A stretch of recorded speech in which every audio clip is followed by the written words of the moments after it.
A lot of people believe their biggest problem is money. They think, if I just made a little more, if my salary was higher, if my rent was lower, if the economy was better, then everything would finally make sense. But here's the uncomfortable truth most people avoid. For millions of Americans, the real problem isn't income. It's lifestyle inflation. Because every time income goes up, lifestyle goes up with it. A better job turns into a better apartment. A raise turns into a newer car. A promotion turns into more subscriptions, nicer dinners, more travel, and a credit card bill that quietly grows in the background. And suddenly someone making $80,000 feels just as broke as they did when they made $40,000. Not because they don't earn enough, but because their life expanded to consume every dollar. And once that happens, escaping the cycle becomes incredibly difficult. Not financially, psychologically. My name is Iden, and today we're going to talk about why so many Americans feel stuck financially, even when their income keeps rising. Because what looks like a money problem is often something much deeper. The invisible upgrade. Imagine two people, both graduate college at the same time, both land jobs making around $50,000 a year. At first, their lives look almost identical. Small apartment, used car, cheap furniture, cooking most meals at home, nothing fancy. But something subtle starts to happen over the next few years. They get raises. $50,000 becomes $65,000, then $80,000,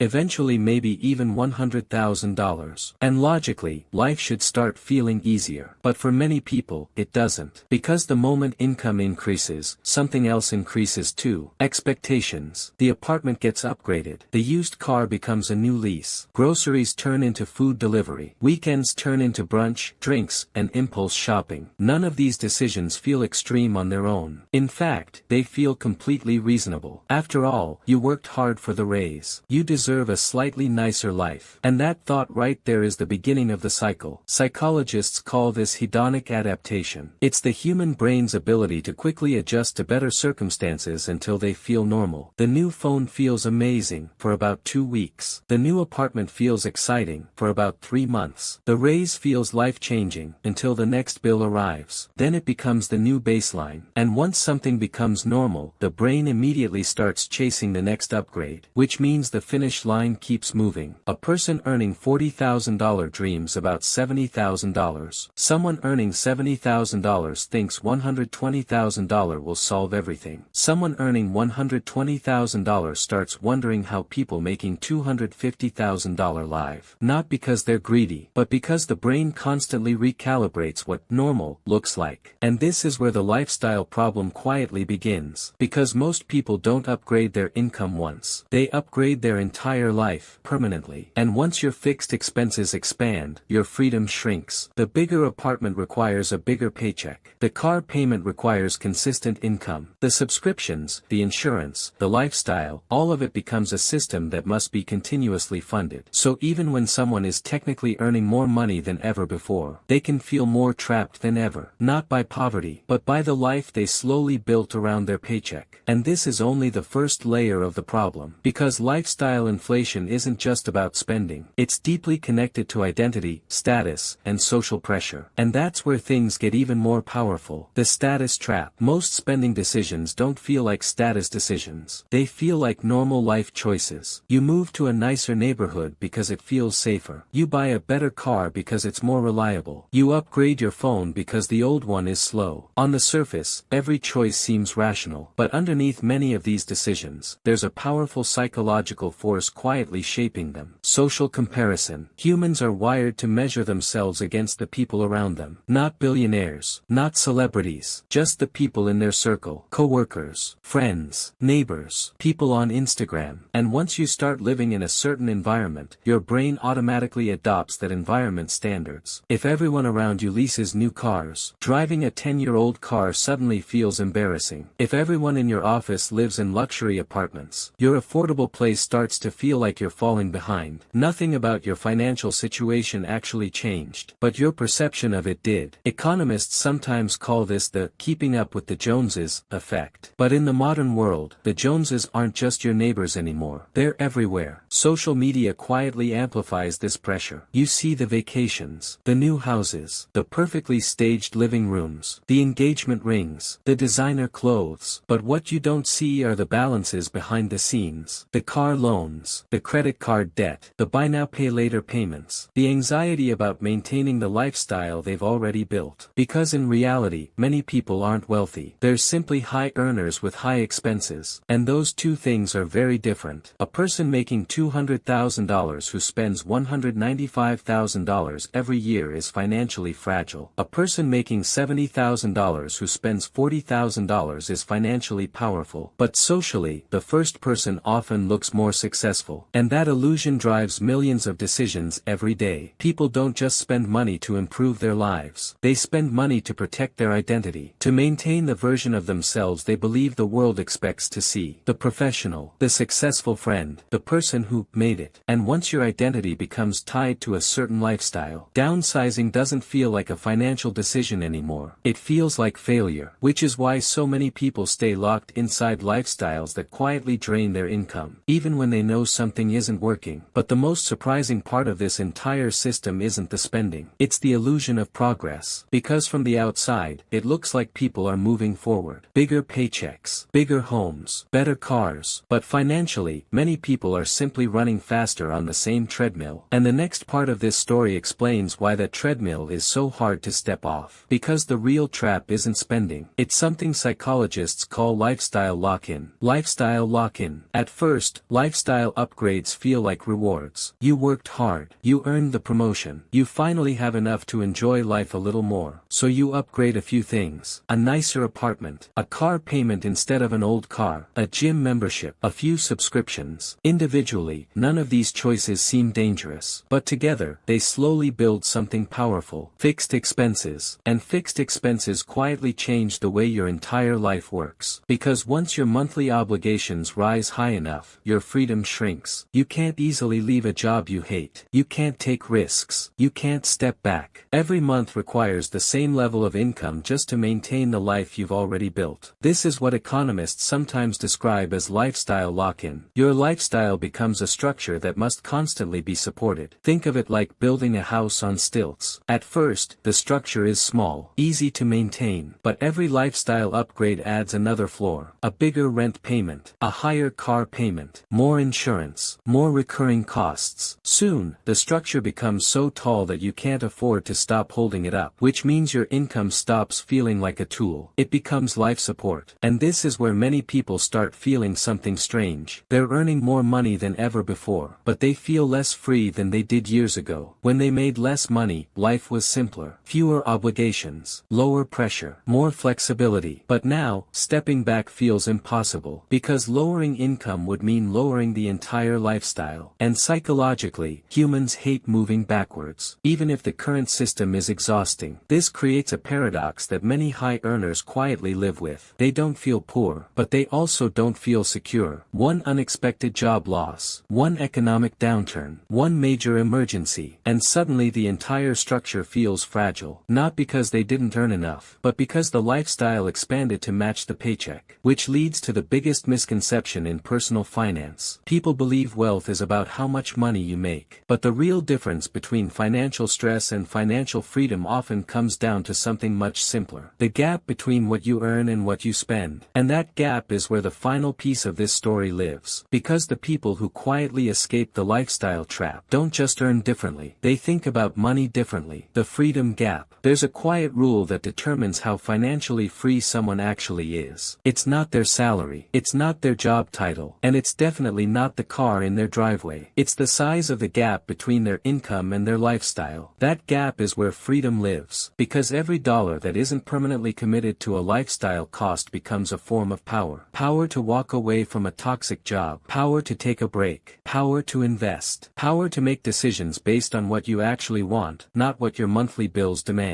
But the modern economy subtly pushes people in the opposite direction. Higher income is constantly framed as a signal to upgrade life immediately. You get a raise. You upgrade your apartment. You get a promotion. You upgrade your car. Your income goes up, and your lifestyle quickly catches up. The gap disappears. And once that gap disappears, the entire game changes. Because instead of building options, you you end up building obligations. But some people quietly play a different game. When their income rises, they don't immediately expand their lifestyle. They expand the gap. Instead of asking, what can I upgrade? They ask something different. What does this extra income buy me in freedom? Maybe it buys them the ability to invest more. Maybe it shortens the number of years they have to work. Maybe it creates the safety net that allows them to take a career risk later. The lifestyle still improves over time, but it improves slowly and intentionally, instead of automatically. And this small shift in thinking changes everything. Because when lifestyle grows slower than income, the gap widens. And when the gap widens long enough, something powerful starts to happen. Stress goes down, flexibility goes up, and money stops feeling like something you're constantly chasing. It starts feeling like something working quietly in the background of your life. Which brings us back to the uncomfortable truth we started with. For many people, the biggest financial problem isn't that they don't earn enough. It's that their lifestyle keeps expanding to match their paycheck. And once you understand that pattern, you start seeing it everywhere. In friends, in coworkers, maybe even in yourself. Because the real goal isn't just earning more. It's making sure that every increase in income doesn't quietly erase your freedom. And once you see that clearly, you start making very different decisions. If this idea made you rethink the way lifestyle and money interact, take a moment to reflect on it. And if you want more videos that break down the psychology behind money, behavior, and modern life, make sure you're subscribed for the next one. Because sometimes the biggest changes in life don't come from earning more. They come from seeing the game differently.